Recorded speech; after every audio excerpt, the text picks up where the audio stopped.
J'ai 37 ans. Je suis célibataire, sans enfant. Grand. D'accord, gros.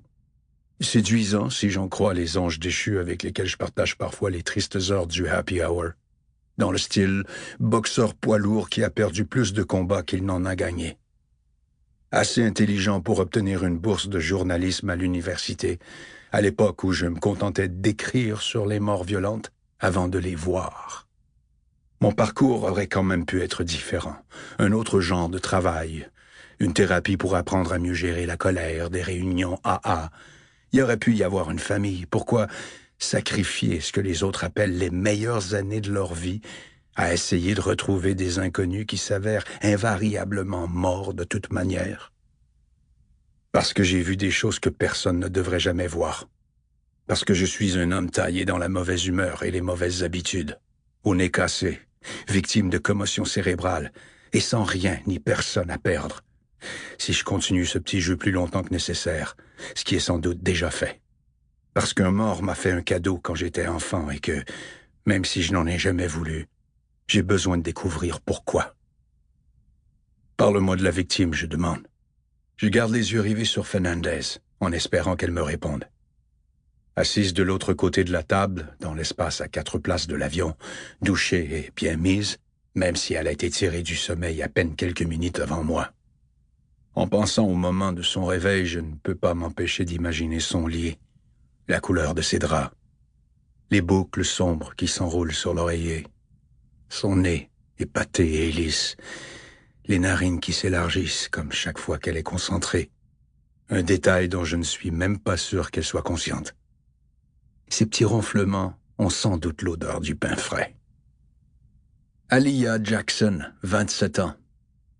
C'est Tillman qui répond à sa place.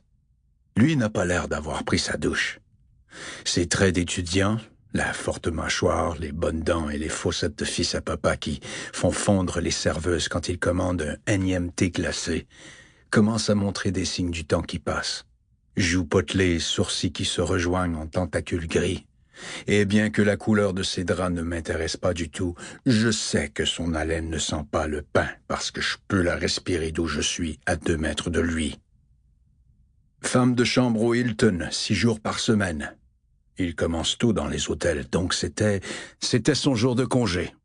Tillman déteste que je fasse des déductions à voix haute, et c'est principalement pour ça que j'en fais.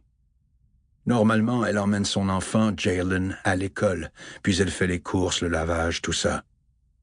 Le gars devait savoir ça, sa routine. Pas forcément. L'épicerie où elle a dit qu'elle allait est à 2 pâtés de maison de chez eux.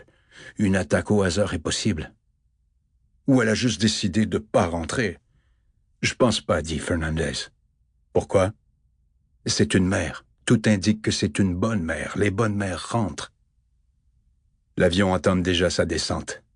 Le désert brun et plat comme du biscuit apparaît à l'est à travers les hublots. À l'ouest, les montagnes brillent d'un rouge martien dans la lumière oblique du matin. C'est là qu'on doit se diriger, je le sais, mais il n'y a rien de paranormal là-dedans. Et je sais aussi qu'Aliyah Jackson est en vie. T'as dit à Claire que tu pensais que ça recommençait, me demande Tillman. En mission avec des coincés du FBI comme lui, on s'appelle toujours par nos noms de famille. Fernandez fait pareil. Mais quand on n'est que nous 3 dans nos réunions de chambre de motel et les déjeuners de travail chez McDo, il l'appelle Claire.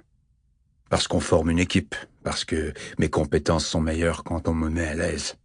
Mais la vraie raison, c'est qu'il est lui aussi amoureux d'elle. C'est vrai que je dis. Comment tu le sais? C'est juste une impression.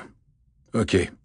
Est-ce qu'on devrait dresser une liste de ses amis, collègues ou fréquentations qui pourraient avoir accès à un atelier de menuiserie, à du bois, à une scie électrique dans leur garage? Ça pourrait nous faire avancer. Ça peut pas faire de tort, mais je doute que ça fasse une différence, même si on trouve quelque chose.